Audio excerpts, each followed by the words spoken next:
हाँ जी, तो NTPC green energy का आईपीओ आ गया और इस वीडियो में हम इस आईपीओ से रिलेटेड सारी इंपॉर्टेंट बातें करने वाले, इंक्लूडिंग शेयर होल्डर कोटा के लिए कौन कौन एलिजिबल होगा और इसमें अप्लाई कैसे करना है। तो चलो वीडियो की तरफ बढ़ते हैं। NTPC green energy NTPC limited की एक होल्ली ओन सब्सिडरी कंपनी है और जैसा कि नाम से ही समझ में आ रहा है, ये एक रेन्यूएबल एनर्जी की कंपनी है जो कि सोलर और विंड एनर्जी दोनों पे फोकस करती है।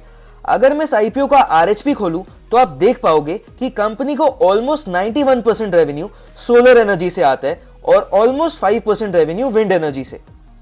कंपनी की ऑपरेशनल कैपेसिटी 3000 मेगावाट्स की है फ्रॉम सोलर प्रोजेक्ट्स और 100 मेगावाट्स की है फ्रॉम विंड प्रोजेक्ट्स। कंपनी अभी currently 31 renewable energy projects construct कर रही है अक्रॉस 7 डिफरेंट स्टेट्स, जिसकी टोटल ऑलमोस्ट 11000 मेगावाट्स की है। अब एक बार इंपॉर्टेंट डेट्स की तरफ बढ़ते हैं। ये कंपनी जैसा कि आपको पता ही होगा 19 नवंबर यानी कि ट्यूसडे को ओपन हो रहा है और ये फ्राइडे यानी कि नवंबर 22 को क्लोज हो रहा है। ये एक एक्स्ट्रा दिन इसलिए क्योंकि नवंबर 28 को महाराष्ट्र में असेंबली की इलेक्शंस है। अब आपको 25 नवंबर यानी कि अगले मंडे इसका अलॉटमेंट अनाउंस हो जाएगा और रिफंड्स 26 नवंबर तक क्रेडिट हो जाएगी। आपके डीमैट अकाउंट में शेयर्स 26 नवंबर यानी कि ट्यूसडे तक क्रेडिट हो जाएगा और फाइनली 27 नवंबर यानी कि वेंसडे को ये आईपीओ हमारे इंडियन स्टॉक मार्केट में लिस्ट हो जाएगा। इस आईपीओ का face value 10 rupees per share का है और प्राइस बैंड 102 से लेकर 108 तक का है, यानी कि कट ऑफ प्राइस 108 का हुआ तो आपको बिड 108 पे करना पड़ेगा। लॉट साइज 138 शेयर्स का है, टोटल इशू साइज 10,000 करोड़ का है और ये पूरा का पूरा इशू फ्रेश इशू होने वाला है, जो कि एक पॉजिटिव पॉइंट है। अब आगे बढ़ते हैं। अगर आप एम्प्लॉय कोटा में अप्लाई करोगे तो आपको एडिशनल 5 रुपए पर शेयर का डिस्काउंट मिल जाएगा। क्यूआईबी के लिए मिनिमम 75% का रिजर्वेशन है और हम जैसे रिटेल वालों के लिए मैक्सिमम 10% का। रिटेल वालों के लिए एक लॉट 14,904 रुपए का होने वाला है और अगर आप एचएनआई कैटेगरी में अप्लाई करने वाले हो तो स्मॉल एचएनआई के लिए मिनिमम एप्लीकेशन 2,08,656 रुपीज के लिए होगा और बिग एचएनआई में मिनिमम इन्वेस्टमेंट 10,13,472 रुपीज का।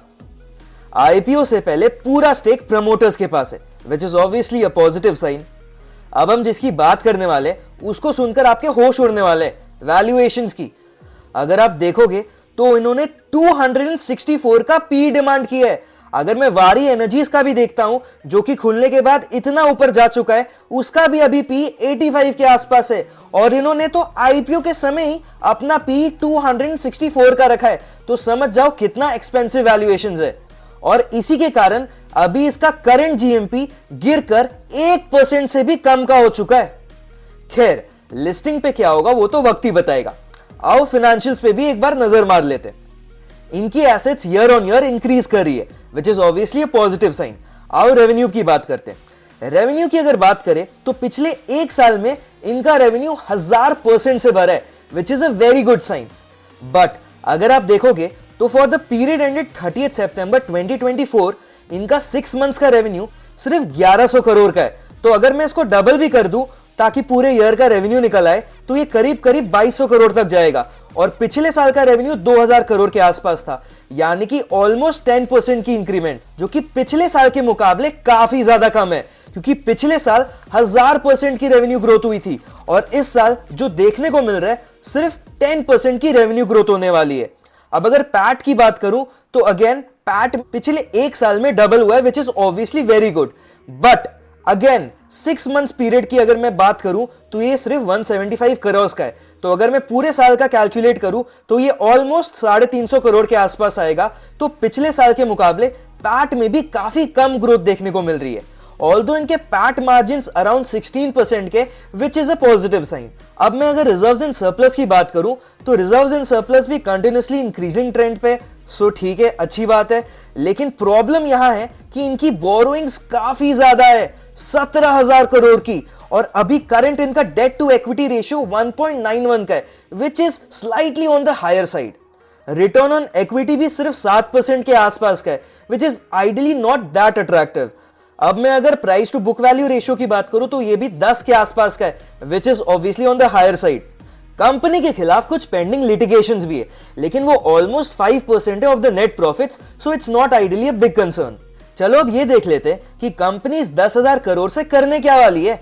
तो कंपनी अपने subsidiary company NTPC renewable energy के डेट का रीपेमेंट करने वाली है इन पैसों से, और बाकी के पैसों का जनरल कॉर्पोरेट पर्पसेस के लिए इस्तेमाल करने वाली है।